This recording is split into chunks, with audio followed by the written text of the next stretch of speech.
ನೋಡ್ತಾ ಇದ್ರ BBC news, ನಾನು ಸ್ವಾಗತ್. ಹಾಸನ ಜಿಲ್ಲೆಯ ದಿನದ ಪ್ರಮುಖ ಸುದ್ದಿಗಳ ಕ್ವಿಕ್ ರೌಂಡ್ ಆಫ್ ನಲ್ಲಿ ಮೊದಲನೇದಾಗಿ ಹೆಡ್ಲೈನ್ಸ್. ಜಗಜೀವನ್ ರಾಮ್ ಪುಣ್ಯ ಸ್ಮರಣೆಯಲ್ಲಿ ಅಧಿಕಾರಿಗಳ ನಿರ್ಲಕ್ಷ್ಯ, ಖಾಲಿ ಕುರ್ಚಿಗಳ ಎದುರೇ ಕಾರ್ಯಕ್ರಮ ಪ್ರಶ್ನಿಸಿದ ಸಾರ್ವಜನಿಕರಿಗೆ ಅಧಿಕಾರಿಗಳಿಂದ ಏಕವಚನ ನಿಂದನೆ. ಹದಗೆಟ್ಟ ಗೆಂಡೆಹಳ್ಳಿ ಮುಖ್ಯ ರಸ್ತೆ ಸಂಚಾರ, ರೈಲ್ವೆ ಕಾಮಗಾರಿ, ಜಲಜೀವನ್ ಮಿಷನ್ ಕಾಮಗಾರಿಗಳಿಂದ ರಸ್ತೆ ಗುಂಡಿಮಯ, ಅಧಿಕಾರಿಗಳ ವಿರುದ್ಧ ಸಾರ್ವಜನಿಕರ ಆಕ್ರೋಶ. ಚಲಿಸುತ್ತಿದ್ದ ಲಾರಿಯಲ್ಲಿ ಕತ್ತಿಕೊಂಡ ಬೆಂಕಿ, ನೋಡುತ್ತಿದ್ದಂತೆ ಹೊತ್ತಿ ಉರಿದ ವಾಹನ, ಹಳೆಬೀಡು ಸಮೀಪದ ಹೆಬ್ಬಾಳು ಬಳಿ ಘಟನೆ. ಕೇಂದ್ರ ಮತ್ತು ರಾಜ್ಯ ಸರ್ಕಾರಗಳ ನಿರ್ಲಕ್ಷ್ಯ ಧೋರಣೆ, ನಮ್ಮ ನ್ಯಾಯಸಮ್ಮತ ಬೇಡಿಕೆಗಳ ಈಡೇರಿಕೆಗಾಗಿ ಆಗ್ರಹ. ಜುಲೈ 10ರಂದು ರಾಜ್ಯಾದ್ಯಂತ ಕಪ್ಪು ದಿನಾಚರಣೆಗೆ ಕರೆ. ಶಾಲಾ ಮೇಲ್ಚಾವಣಿ ಕುಸಿತ, ಕಳಪೆ ಕಾಮಗಾರಿಯ ವಿರುದ್ಧ ಕ್ರಮಕ್ಕೆ ಸಾರ್ವಜನಿಕರ ಆಗ್ರಹ. ಆಲೂರಿನ ಮುತ್ತಿಗೆ ಸರ್ಕಾರಿ ಶಾಲೆಯಲ್ಲಿ ಘಟನೆ.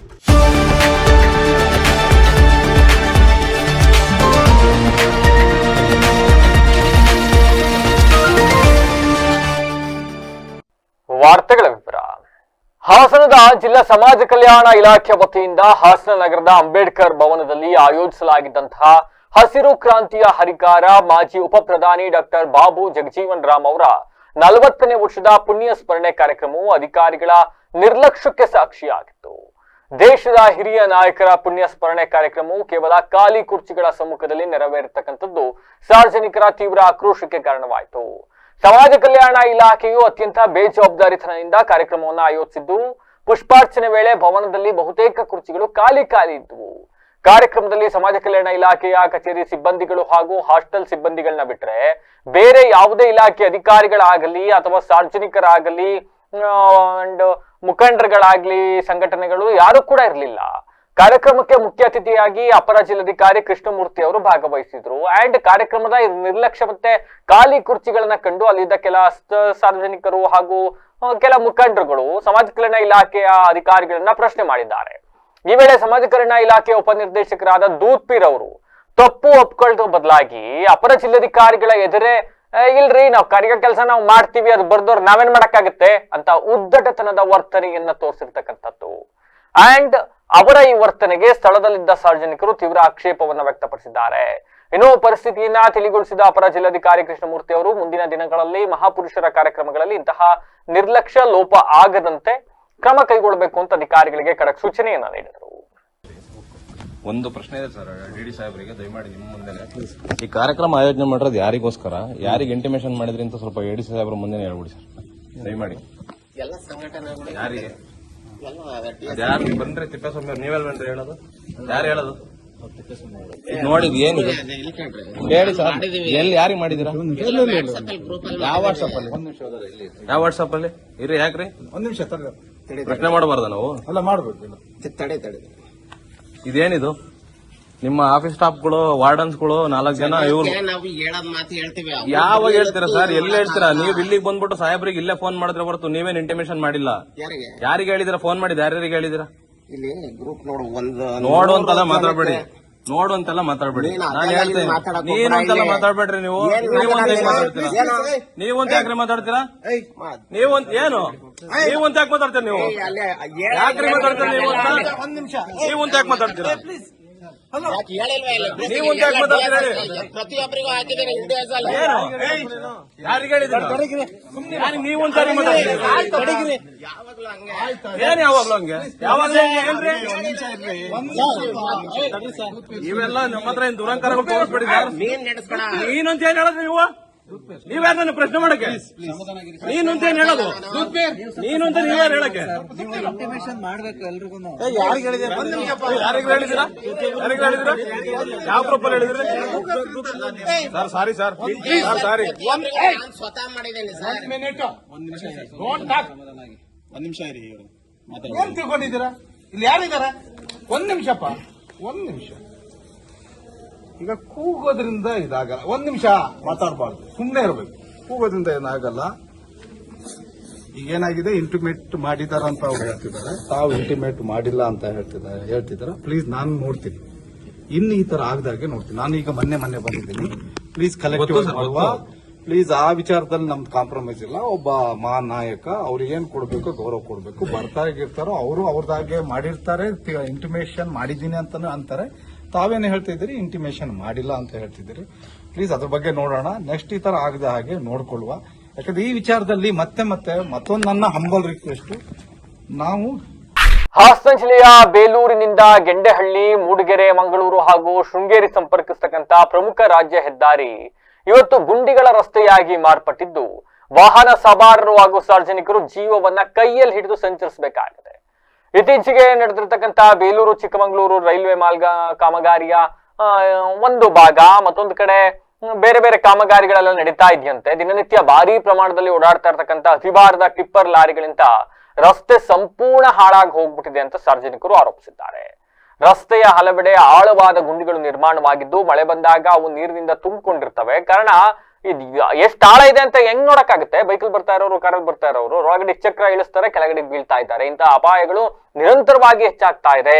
ಗುಂಡಿಗಳಿಂದ ಉಂಟಾದಂತಹ ಈ ಸಮಸ್ಯೆಗೆ ತಾತ್ಕಾಲಿಕ ದುರಸ್ತಿ ಕಾರ್ಯವನ್ನು ಕೂಡ ಕೈಗೊಳ್ಳಬಹುದಾಗಿತ್ತು ಸಂಬಂಧಪಟ್ಟವರು, ಆದ್ರೆ ಯಾರು ಕೂಡ ಅದನ್ನ ಮಾಡಲಿಲ್ಲ. ಇದರಲ್ಲಿ ಇಲಾಖೆ ನಿರ್ಲಕ್ಷ್ಯ ಎತ್ ಕಾಣಿಸ್ತಾ ಇದೆ ಅಂತ ಸಾರ್ವಜನಿಕರು ಆಕ್ರೋಶವನ್ನ ವ್ಯಕ್ತಪಡಿಸಿದ್ದಾರೆ. ಇದರ ಜೊತೆಗೆ ನಾನು ಆಗ್ಲೇ ಹೇಳಿದಂತೆ ಜಲ್ ಜೀವನ್ ಮಿಷನ್ ಯೋಜನೆಯಡಿ ಕುಡಿಯುವ ನೀರಿನ ಪೈಪ್ ಅಳವಡಿಕೆಗೆ ರಸ್ತೆಯನ್ನ ಅಗೆದು ಬಳಿಕ ಸಮರ್ಪಕವಾಗಿ ಅದನ್ನ ಮುಚ್ಚೋದಾಗಿರಬಹುದು, ಪ್ಲಾಸ್ಟಿಕ್ ಮಾಡೋದು ಯಾವ್ದು ಕೂಡ ಮಾಡಲಿಲ್ಲ. ಅವ್ರ ಕೆಲಸ ಏನೋ ಪೈಪ್ ಹಾಕಬೇಕು, ಮಣ್ಣು ಎಳೆದ್ರು, ಪೈಪ್ ಹಾಕಿದ್ರು, ಮತ್ತೆ ಮಣ್ಣು ಮುಚ್ಚಿ ಹೋದ್ರು. ಅದಾದ್ಮೇಲೆ ಅಲ್ಲಿ ಉಬ್ಬಾಯ್ತೋ ತಗ್ಗಾಯ್ತೋ ಏನಾಯ್ತು ಅನ್ನೋದನ್ನ ಯಾರು ಕೂಡ ನೋಡ್ಲಿಲ್ಲ. ಪರಿಣಾಮ ಪ್ರತಿನಿತ್ಯ ಇಲ್ಲಿ ವಾಹನ ಸಂಚಾರ ಮಾಡ್ಲಿಕ್ಕೆ ಒಂಥರ ಆಫ್ ರೋಡ್ ಆದಂಗ ಆಗೋಗ್ಬಿಟ್ಟಿದೆ. ಇಲ್ಲಿ ಸಾಹಸಮಯ ಕ್ರೀಡೆ ನಡೆಸ್ದಂಗ ಆಗ್ತಾ ಇದೆ. ಇಲ್ಲಿ ಪ್ರತಿನಿತ್ಯ ಶಾಲಾ ಕಾಲೇಜು ವಿದ್ಯಾರ್ಥಿಗಳು, ಹಿರಿಯರು ಎಲ್ಲರೂ ಕೂಡ ರಸ್ತೆಯಲ್ಲಿ ಓಡಾಡ್ತಾರೆ. ಇಂಥ ಸಂದರ್ಭದಲ್ಲಿ ಏನಾದ್ರೂ ಅನಾಹುತಗಳು ಸಂಭವಿಸಿ ಬಿಟ್ರೆ ಅದಕ್ಕೆ ಯಾರು ಹೊಣೆ ಅಂತ ಜನ ಈಗ ಪ್ರಶ್ನೆ ಮಾಡ್ತಾ ಇದ್ದಾರೆ. ವಿಶ್ವವಿಖ್ಯಾತ ಬೇಲೂರು ದೇವಾಲಯಕ್ಕೆ ತೆರಳತಕ್ಕಂತ ಪ್ರವಾಸಿಗರು ಕೂಡ ಇದೇ ರಸ್ತೆಯನ್ನ ಬಳಸ್ಕೊಂಡು ಬರ್ಬೇಕಾಗತ್ತೆ. ಜಿಲ್ಲೆಯ ಪ್ರತಿಷ್ಠೆ ಆಗಿರ್ತಕ್ಕಂತ ಬೇಲೂರು ದೇವಸ್ಥಾನ, ಜನ ಎಲ್ಲೆಲ್ಲಿಂದೆಲ್ಲ ಬರ್ತಾರೆ, ರಾಜ್ಯ, ರಾಷ್ಟ್ರ, ಅಂತಾರಾಷ್ಟ್ರೀಯ ಮಟ್ಟದಿಂದ ಬರ್ತಾರೆ. ಈ ರಸ್ತೆಯಲ್ಲಿ ಬರ್ಬೇಕಾದ್ರೆ ಅಂತಹ ಇತಿಹಾಸ ಪ್ರಸಿದ್ಧ ದೇವಸ್ಥಾನ ನೋಡಕ್ ಬರೋರು ದೇವಸ್ಥಾನದ ದರ್ಶನ ಮಾಡೋಕ್ಕಿಂತ ಮುಂಚೆ ರಸ್ತೆಗಳ ಗುಂಡಿಯ ದಿವ್ಯ ದರ್ಶನ ಮಾಡಬೇಕಾದಂತ ಅನಿವಾರ್ಯತೆ, ದುಸ್ಥಿತಿ ನಿರ್ಮಾಣ ಆಗೋಗ್ಬಿಟ್ಟಿದೆ. ಇಷ್ಟೆಲ್ಲ ಸಮಸ್ಯೆಗಳಿದ್ರು ಕೂಡ ಸಂಬಂಧಪಟ್ಟ ಇಲಾಖೆ ಆಗಿರಬಹುದು, ಗುತ್ತಿಗೆದಾರರಾಗಿರಬಹುದು, ಅಧಿಕಾರಿಗಳಾಗಿರಬಹುದು ಜಾಣ ಮೌನತನವನ್ನು ವಹಿಸಿದ್ದಾರೆ. ಯಾರು ಕೂಡ ಈ ಬಗ್ಗೆ ತಲೆ ಕೆಡಿಸ್ಕೊಳ್ತಾ ಇಲ್ಲ ಅಂತ ಜನ ಅಸಮಾಧಾನ ವ್ಯಕ್ತಪಡಿಸಿದ್ದು. ಕೂಡಲೇ ಸಂಬಂಧಪಟ್ಟ ಅಧಿಕಾರಿಗಳು ಎಚ್ಚೆತ್ಕೊಳ್ಬೇಕು. ಈ ರಸ್ತೆಗೊಂದು ಕಾಮಗಾರಿ ಏನ್ ಶಾಶ್ವತ ಪರಿಹಾರ ಕಲ್ಪಿಸಿ ಇದೊಂದು ದುರಸ್ತಿ ಮಾಡಿಸಬೇಕು ಅಂತ ಒತ್ತಾಯಿಸಿದ್ದಾರೆ. ಹಾಸನ ಜಿಲ್ಲೆಯ ಬೇಲೂರು ತಾಲೂಕಿನ ಹಳೆಬೀಡು ಸಮೀಪದ ಹೆಬ್ಬಾಳು ಬಳಿ ಚಲಿಸ್ತಾ ಇದ್ದ ಲಾರಿಯಲ್ಲಿ ಏಕಾಏಕಿ ಬೆಂಕಿ ಕಾಣಿಸ್ಕೊಂಡು ಬಿಟ್ಟಿದೆ. ಕೆಲವೇ ಕ್ಷಣದಲ್ಲಿ ವಾಹನ ಭಾಗಶಃ ಹೊತ್ತಿ ಉರಿದ ಘಟನೆ ಸೋಮವಾರ ನಡೆದಿರ್ತಕ್ಕಂಥದ್ದು. ಮಂಗಳೂರಿಂದ ಹಿರಿಯೂರು ಕಡೆಗೆ ಕಲ್ಲಿದ್ದಲುಗಳನ್ನ ಸಾಗಿಸ್ತಾ ಇದ್ದ ಲಾರಿಯಲ್ಲಿ ಸಂಚರಿಸ್ತಾ ಇರಬೇಕಾದ್ರೆ ಬೆಂಕಿ ಕಾಣಿಸ್ಕೊಂಡಿದೆ. ಪರಿಸ್ಥಿತಿಯನ್ನ ಗಮನಿಸಿದ ಚಾಲಕ ತಕ್ಷಣವೇ ಲಾರಿಯನ್ನ ರಸ್ತೆ ಬದಿಯಲ್ಲಿ ನಿಲ್ಲಿಸಿ ಕೆಳಗಿಳಿದು ಬಿಟ್ಟಿದ್ದಾರೆ. ಇದರಿಂದ ಯಾವುದೇ ಪ್ರಾಣಾಪಾಯ ಸಂಭವಿಸಿಲ್ಲ. ಆದ್ರೆ ನೋಡ್ತಿದ್ದಂತೆ ಬೆಂಕಿ ಲಾರಿಯ ಬಹುತೇಕ ಭಾಗವನ್ನ ವ್ಯಾಪಿಸಿ, ಮೊದಲೇ ಕಲ್ಲಿದ್ದಲಲ್ವ ಒಳಗಿದ್ದು, ವಾಹನ ಭಾಗಶಃ ಸುಟ್ಟು ಹೋಗ್ಬಿಟ್ಟಿದೆ. ಮಾಹಿತಿ ತಿಳಿದು ಸ್ಥಳಕ್ಕೆ ಧಾವಿಸಿದ ಅಗ್ನಿಶಾಮಕ ದಳದ ಸಿಬ್ಬಂದಿಗಳು ಕಾರ್ಯಾಚರಣೆ ನಡೆಸಿ ಬೆಂಕಿಯನ್ನ ನಿಯಂತ್ರಣಕ್ಕೆ ತಂದಿದ್ದಾರೆ. ಘಟನಾ ಸ್ಥಳಕ್ಕೆ ಪೊಲೀಸರು ಭೇಟಿಯನ್ನು ನೀಡಿ ಪರಿಶೀಲನೆ ನಡೆಸಿದ್ದಾರೆ. ಬೆಂಕಿ ಕಾಣಿಸಿಕೊಳ್ಳಲು ಕಾರಣ ಏನು ಎಂಬ ಬಗ್ಗೆ ತನಿಖೆಯನ್ನು ಆರಂಭಿಸಿದ್ದಾರೆ. ಇನ್ನು ಈ ಘಟನೆ ಹಳೆಬೀಡು ಪೊಲೀಸ್ ಠಾಣಾ ವ್ಯಾಪ್ತಿಯಲ್ಲಿ ನಡೆದಿದೆ. ಕೇಂದ್ರ ಮತ್ತೆ ರಾಜ್ಯ ಸರ್ಕಾರಗಳ ನಿರ್ಲಕ್ಷ್ಯ ಧೋರಣೆಯನ್ನ ಖಂಡಿಸಿ ತಮ್ಮ ನ್ಯಾಯಯುತ ಬೇಡಿಕೆಗಳನ್ನ ಈಡೇರಿಕೆಗಾಗಿ ಆಗ್ರಹಿಸಿ ಜುಲೈ 10ನೇ ತಾರೀಕು ರಾಜ್ಯಾದ್ಯಂತ ಕಪ್ಪು ದಿನಾಚರಣೆಯನ್ನ ಆಚರಿಸಲಾಗುವುದು. ಅಂದು ಎಲ್ಲಾ ಕೆಲಸ ಕಾರ್ಯಗಳನ್ನ ಸ್ಥಗಿತಗೊಳಿಸಿ ಜಿಲ್ಲಾಧಿಕಾರಿಗಳ ಕಚೇರಿಗೆ ಮುತ್ತಿಗೆ ಹಾಕುವುದು ಅಂತ ಕರ್ನಾಟಕ ರಾಜ್ಯ ಅಂಗನವಾಡಿ ನೌಕರರ ಸಂಘ ಹಾಗೂ ಸಿಐಟಿಯು ಮುಖಂಡರು ಎಚ್ಚರಿಕೆಯನ್ನು ನೀಡಿದ್ದಾರೆ. ಸುದ್ದಿಗೋಷ್ಠಿಯಲ್ಲಿ ಮಾತನಾಡಿರ್ತಕ್ಕಂತಹ ಸಿಐಟಿಯು ರಾಜ್ಯ ಪ್ರಧಾನ ಕಾರ್ಯದರ್ಶಿ ಎಸ್ ವರಲಕ್ಷ್ಮಿ ಅವರು ಎಸಿಡಿಎಸ್ ಯೋಜನೆಯ ಬೆಲೆ ಏರಿಕೆಗೆ ಅನುಗುಣವಾಗಿ ಅನುದಾನ ಹೆಚ್ಚಿಸದೆ ಸರ್ಕಾರಗಳು ಯೋಜನೆಯನ್ನ ದುರ್ಬಲವನ್ನಗೊಳಿಸ್ತಾ ಇದ್ದಾವೆ.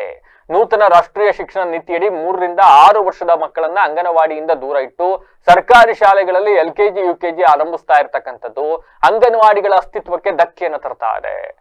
FRS, EKYC, ಪೋಷಕ್ ಟ್ಯಾಂಕರ್ ಮತ್ತೆ BLO ಸೇರಿದಂತೆ ಇಲಾಖೇತರ ಕೆಲಸಗಳನ್ನ ವಹಿಸುವ ಮೂಲಕ ನೌಕರರ ಮೇಲೆ ವಿಪರೀತ ಒತ್ತಡವನ್ನ ಹೇರಲಾಗ್ತಾ ಇದೆ ಅಂತ ಹೇಳಿದ್ದಾರೆ. ಇನ್ನು ಚುನಾವಣೆಯ ಭರವಸೆದಂತೆ ಅಂಗನವಾಡಿ ಕಾರ್ಯಕರ್ತರಿಗೆ 15,000 ಹಾಗೂ ಸಹಾಯಕರಿಗೆ 10,000 ಗೌರವಧನವನ್ನ ನೀಡಬೇಕು. ನೌಕರರನ್ನ ಕಾಯಂಗೊಳಿಸಿ ಕನಿಷ್ಠ ವೇತನ, ಪಿಂಚಣಿ, ಗ್ರಾಜ್ಯುಟಿ ಸೇರಿದಂತೆ ಸಾಮಾಜಿಕ ಭದ್ರತೆಯನ್ನ ಖಾತ್ರಿಪಡಿಸಬೇಕು. ಎಲ್ಲ ಅಂಗನವಾಡಿ ಕೇಂದ್ರಗಳಲ್ಲಿ LKG, UKG ತರಗತಿಗಳನ್ನ ಪ್ರಾರಂಭಿಸಲು ಅಗತ್ಯ ಅನುದಾನವನ್ನ ಬಿಡುಗಡೆ ಮಾಡಬೇಕು. ಪೌಷ್ಟಿಕ ಆಹಾರದ ಘಟಕದ ವೆಚ್ಚವನ್ನ ಹೆಚ್ಚಿಸಬೇಕು. ಮತ್ತೆ ಡಿಜಿಟಲ್ ಸಾಧನಗಳ ಜೊತೆಗೆ ಮೊಬೈಲ್ ಡಾಟಾ ವೆಚ್ಚವನ್ನ ಮರುಪಾವತಿ ಮಾಡಬೇಕು. ನಮಗೆ ಸರ್ಕಾರ ಕೂಡಲೇ ಎಚ್ಚೆತ್ತುಕೊಂಡು ಈ ಬೇಡಿಕೆಗಳನ್ನ ಈಡೇರಿಸ್ತಾ ಇದ್ರೆ ಮುಂಬರುವ ದಿನಗಳಲ್ಲಿ ಹೋರಾಟವನ್ನ ಇನ್ನಷ್ಟು ತೀವ್ರಗೊಳಿಸಬೇಕಾಗುತ್ತೆ ಅಂತಕ್ಕಂಥ ಎಚ್ಚರಿಕೆಯನ್ನು ನೀಡುತ್ತಾರೆ.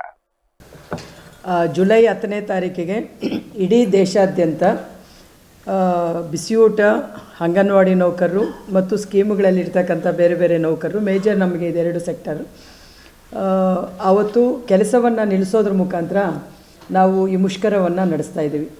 ಯಾಕೆ ಈ ಮುಷ್ಕರ ಅಂತ ಹೇಳಿದ್ರೆ, ಬಹುಶಃ ತಮಗೆಲ್ಲ ಗೊತ್ತಿದೆ, ನಮ್ಮ ದೇಶ LPG ಪಾಲಿಸಿಗಳನ್ನು ಒಪ್ಕೊಂಡ ನಂತರ ಎಲ್ಲವನ್ನೂ ಕೂಡ ವ್ಯಾವಹಾರಿಕವಾಗಿ ನೋಡ್ತಕ್ಕಂಥ ಒಂದು ಪರಿಕಲ್ಪನೆ ಭಾಳ ಆಳವಾಗಿ ಬೆಳವಣಿಗೆ ಆಗಿದೆ.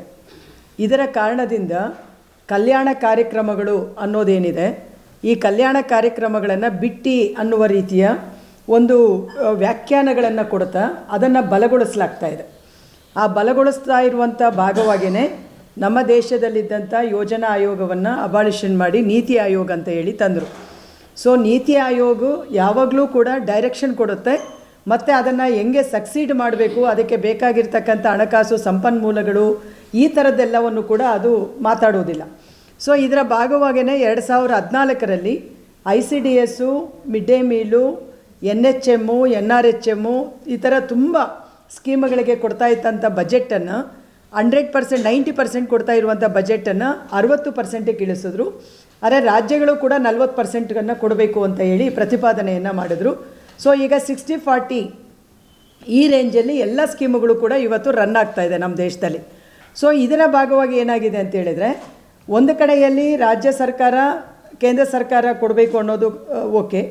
ಎರಡನೇದು ಬೆಲೆ ಏರಿಕೆಯ ಆಧಾರದ ಒಳಗಡೆ ಇದರ ಬಜೆಟ್ಗಳನ್ನು, ಅನುದಾನಗಳನ್ನು ಹೆಚ್ಚಳ ಮಾಡಬೇಕು. ಆದರೆ ಅನ್ಫಾರ್ಚುನೇಟ್ ಏನಂತ ಹೇಳಿದರೆ, 2018ರಿಂದ ಅಂಗನವಾಡಿ ಮಕ್ಕಳಿಗೆ ನಾವೇನು ಕೊಡ್ತಾ ಇದ್ದೀವಿ, ಹೆಚ್ಚು ಕಮ್ಮಿ ಇಡೀ ದೇಶದಲ್ಲಿ ಮಿಡ್ ಡೇ ಮೀಲ್ ಬೆನಿಫಿಟ್.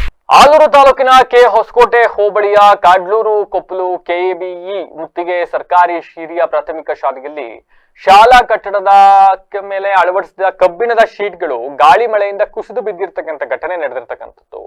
ಶಾಲಾ ಮಕ್ಕಳು, ಶಿಕ್ಷಕರು, ಸಾರ್ವಜನಿಕರಲ್ಲಿ ಇದು ತೀವ್ರ ಆತಂಕ ಮತ್ತೆ ಒಂದ್ ಕಡೆ ಆಕ್ರೋಶಕ್ಕೂ ಕೂಡ ಕಾರಣ ಆಗಿದೆ. ಯಾಕೆಂತಂದ್ರೆ ಈ ಸಂದರ್ಭದಲ್ಲಿ SDPI ಕಾರ್ಯಕರ್ತ ಸಾಹುಲ್ ಅಂತಕ್ಕಂಥವ್ರು ಕೂಡ ಮಾತನಾಡಿದ್ದಾರೆ. ಕಳೆದ 3 ತಿಂಗಳ ಹಿಂದಷ್ಟೇ ನೂತನವಾಗಿ ನಿರ್ಮಾಣಗೊಂಡಿದ್ದ ಕಬ್ಬಿಣದ ಶೀಟ್ ಇದೀಗ ಕುಸಿದು ಬಿದ್ದಿರ್ತಕ್ಕಂಥದ್ದು ಆತಂಕಕಾರಿ ಸಂಗತಿ. ಸದ್ಯ ಶಾಲಾ ಮಕ್ಕಳು ಶಾಲೆಯ ಒಳಗಡೆ ಇದ್ದಿದ್ರಿಂದ ಅದೃಷ್ಟವಶಾತ್ ಘಟನೆ ವೇಳೆ ಯಾವುದೇ ಅನಾಹುತ ಸಂಭವಿಸಿಲ್ಲ. ಈ ಶಾಲೆಯಲ್ಲಿ ಸುಮಾರು 50 ಮಕ್ಕಳು ವಿದ್ಯಾಭ್ಯಾಸ ಮಾಡ್ತಾ ಇದ್ದು, ವಿದ್ಯಾರ್ಥಿ, ಶಿಕ್ಷಕರು ಭಾರಿ ದುರಂತದಿಂದ ಕೂದಲೆಳೆ ಅಂತರದಲ್ಲಿ ಪಾರಾಗಿದ್ದಾರೆ ಅಂತ ತಪ್ಪಾಗೋದಿಲ್ಲ. ಕಳಪೆ ಕಾಮಗಾರಿಯಿಂದಲೇ ಅವಘಡ ಕಾರಣ ಅಂತ ಹೇಳ್ತಾ ಇದ್ದಾರೆ. ಇನ್ನು ಶಾಲಾ ಕಟ್ಟಡದ ಮೇಲ್ಭಾಗಕ್ಕೆ ಅಳವಡಿಸಿದಂತಹ ಬೃಹತ್ ಶೀಟ್ಗಳ ಮೇಲ್ಛಾವಣಿಯು ಕೂಡ ಸಂಪೂರ್ಣವಾಗಿ ಕಿತ್ತು ಕೆಳಗೆ ಬಿದ್ದಿದೆ. ಶಾಲಾ ಅವಧಿಯಲ್ಲಿ ಅಥವಾ ಮಕ್ಕಳು ಓಡಾಡ್ತಾ ಇದ್ದ ವೇಳೆ ಏನಾದ್ರು ಈ ಘಟನೆ ಸಂಭವಿಸಿದ್ರೆ ದೊಡ್ಡ ಅನಾಹುತ ಸಂಭವಿಸ್ತಾ ಇತ್ತು, ಸಾಧ್ಯತೆ ಇತ್ತು ಅಂತ ಗ್ರಾಮಸ್ಥರು ಆತಂಕ ಕೂಡ ವ್ಯಕ್ತಪಡಿಸಿರ್ತಕ್ಕಂಥದ್ದು. ಇನ್ನು SDMC ಮಾಜಿ ಅಧ್ಯಕ್ಷ ಸಂಶುದ್ದೀನ್ ಅವರು ಕೂಡ ಮಾತನಾಡಿದ್ದಾರೆ. ಇತ್ತೀಚೆಗೆ ನಿರ್ಮಾಣಗೊಂಡ ಚಾವಣಿ ಇಷ್ಟು ಬೇಗ ಕುಸ್ತಿರ್ತಕ್ಕಂಥದ್ದು ಕಳಪೆ ಕಾಮಗಾರಿಯ ಗುಣಮಟ್ಟದ ಬಗ್ಗೆ ಎದ್ದು ತೋರಿಸ್ತಾ ಇದೆ. ಇದ್ರ ಬಗ್ಗೆ ಒಂದು ಅನುಮಾನ ಹುಟ್ಟಾಗ್ತಾ ಇದೆ ಅಂತಕ್ಕಂಥ ಆರೋಪವನ್ನ ಮಾಡಿದ್ದಾರೆ. ಇನ್ನು ಸಾರ್ವಜನಿಕರು, ಸಂಬಂಧಪಟ್ಟ ಅಧಿಕಾರಿಗಳು ತಕ್ಷಣ ಸ್ಥಳಕ್ಕೆ ಭೇಟಿ ನೀಡಿ ಸಮಗ್ರ ತನಿಖೆ ನಡೆಸಿ ಮಕ್ಕಳ ಹಿತ ರಕ್ಷಣೆಯನ್ನ ಕಾಪಾಡಬೇಕು, ಅದರ ಜವಾಬ್ದಾರಿ ತಗೊಬೇಕು. ಈ ಕಳಪೆ ಕಾಮಗಾರಿಗೆ ಕಾರಣವಾದ ಅಧಿಕಾರಿಗಳು, ಗುತ್ತಿಗೆದಾರರ ವಿರುದ್ಧ ಕಾನೂನುಬದ್ಧ ಮತ್ತು ಶಿಸ್ತು ಕ್ರಮ ಕೈಗೊಳ್ಳಬೇಕು ಅಂತ ಒತ್ತಾಯಿಸಿದ್ದಾರೆ. ಕಾರಣ ಏನಂದ್ರೆ ನೋಡಿ, ಕಾಮಗಾರಿ ಆಗಿ ಕಟ್ಟಡ ಇದೆ. ಸ್ಕೂಲ್ ಕಟ್ಟಡದಲ್ಲಿ 3 ತಿಂಗಳಾಯ್ತು. ಅದರ ಮೇಲ್ಛಾವಣಿ ಒಂದು ಶೀಟ್ ಹಾಕಿ ರೂಪಿಂಗ್ ಮಾಡಿದ್ದಾರೆ. ಆ ರೂಪಿಂಗಲ್ಲಿ ಇವಾಗ ನಿನ್ನೆ ರಾತ್ರಿ ಇನ್ಸಿಡೆನ್ಸ್ ಆಗಿದೆ. ಏನಂದರೆ, ಬೆಳಿಗ್ಗೆ ಟೈಮ್ ಆಗಿದ್ರೆ ನಮ್ಮ ಇಲ್ಲಿ ಒಂದು 50 ಮಕ್ಕಳು ಓದ್ತಾ ಇದ್ರು. ಆ ಮಕ್ಕಳಿಗೆ ಏನಾದರೂ ಹೆಚ್ಚು ಕಮ್ಮಿ ಆಗಿದ್ರೆ ಯಾರು ಹೊಣೆ? ಆದರೆ ಕಾಮಗಾರಿ ನೀವು ನೋಡಿದ್ರೆ ಅವರು ಆ ಪಿಲ್ಲರ್ ನಿಲ್ಲಿಸ್ಬೇಕಾದ್ರೆ ಆಗ್ತಾರಲ್ಲ ಮಳೆ, ಅದು 1 ಇಂಚ್ ಸಹ ಮುಂದಕ್ಕೆ ಹೋಗಿದೆ. ಈ ರೀತಿ ಕಳಪೆ ಕಾಮಗಾರಿ ಅದು ಇಷ್ಟು ಒಂದು ಮಕ್ಕಳು ಕಲಿಯುವ ಸ್ಕೂಲಲ್ಲಿ ಮಾಡಿದ್ರೆ ನಾಳೆ ಹೆಚ್ಚು ಕಮ್ಮಿ ಆದರೆ ಯಾರು ಹೊಣೆ? ಇದು ಯಾರು ಮಾಡಿದ್ದಾರೆ? ಯಾರು ಗುತ್ತಿಗೆದಾರರು? ಯಾರು ಕೆಲಸಗಾರರು? ಅವರ ಮೇಲೆ ಒಂದು ಕ್ರಮ ತಗೊಳ್ಬೇಕು. ಅದೇ ರೀತಿ ಮುಂದಿನ ದಿನಗಳಲ್ಲಿ ಈ ರೀತಿ ಕಳಪೆ ಕಾಮಗಾರಿ ಸರ್ಕಾರಿ ಸ್ಕೂಲ್ನಲ್ಲಿ, ಸರ್ಕಾರಿ ಕಟ್ಟಡಗಳಲ್ಲಿ ಆಗೋದನ್ನು ನಿಲ್ಲಿಸಬೇಕು. ಈಗ ಮತ್ತೊಮ್ಮೆ ಹೆಡ್ಲೈನ್ಸ್. ಜಗಜೀವನ್ ರಾಮ್ ಪುಣ್ಯ ಸ್ಮರಣೆಯಲ್ಲಿ ಅಧಿಕಾರಿಗಳ ನಿರ್ಲಕ್ಷ್ಯ, ಖಾಲಿ ಕುರ್ಚಿಗಳ ಎದುರೇ ಕಾರ್ಯಕ್ರಮ ಪ್ರಶ್ನಿಸಿದ ಸಾರ್ವಜನಿಕರಿಗೆ ಅಧಿಕಾರಿಗಳಿಂದ ಏಕವಚನ ನಿಂದನೆ. ಹದಗೆಟ್ಟ ಗೆಂಡೆಹಳ್ಳಿ ಮುಖ್ಯ ರಸ್ತೆ ಸಂಚಾರ, ರೈಲ್ವೆ ಕಾಮಗಾರಿ, ಜಲ್ ಜೀವನ್ ಮಿಷನ್ ಕಾಮಗಾರಿಗಳಿಂದ ರಸ್ತೆ ಗುಂಡಿಮಯ, ಅಧಿಕಾರಿಗಳ ವಿರುದ್ಧ ಸಾರ್ವಜನಿಕರ ಆಕ್ರೋಶ. ಚಲಿಸುತ್ತಿದ್ದ ಲಾರಿಯಲ್ಲಿ ಕತ್ತಿಕೊಂಡ ಬೆಂಕಿ, ನೋಡುತ್ತಿದ್ದಂತೆ ಹೊತ್ತಿ ಉರಿದ ವಾಹನ, ಹಳೆಬೀಡು ಸಮೀಪದ ಹೆಬ್ಬಾಳು ಬಳಿ ಘಟನೆ. ಕೇಂದ್ರ ಮತ್ತು ರಾಜ್ಯ ಸರ್ಕಾರಗಳ ನಿರ್ಲಕ್ಷ್ಯ ಧೋರಣೆ, ನಮ್ಮ ನ್ಯಾಯಸಮ್ಮತ ಬೇಡಿಕೆಗಳ ಈಡೇರಿಕೆಗಾಗಿ ಆಗ್ರಹ. ಜುಲೈ 10ರಂದು ರಾಜ್ಯಾದ್ಯಂತ ಕಪ್ಪು ದಿನಾಚರಣೆಗೆ ಕರೆ. ಶಾಲಾ ಮೇಲ್ಚಾವಣಿ ಕುಸಿತ, ಕಳಪೆ ಕಾಮಗಾರಿಯ ವಿರುದ್ಧ ಕ್ರಮಕ್ಕೆ ಸಾರ್ವಜನಿಕರ ಆಗ್ರಹ. ಆಲೂರಿನ ಮುತ್ತಿಗೆ ಸರ್ಕಾರಿ ಶಾಲೆಯಲ್ಲಿ ಘಟನೆ. ಇದಾಗಿತ್ತು ದಿನ ವಿಶೇಷ. ನಿರಂತರ ಸುದ್ದಿಗಾಗಿ ನೋಡ್ತಾ ಇರಿ BBC ಟಿವಿ ಸತತ ಕಡೆ.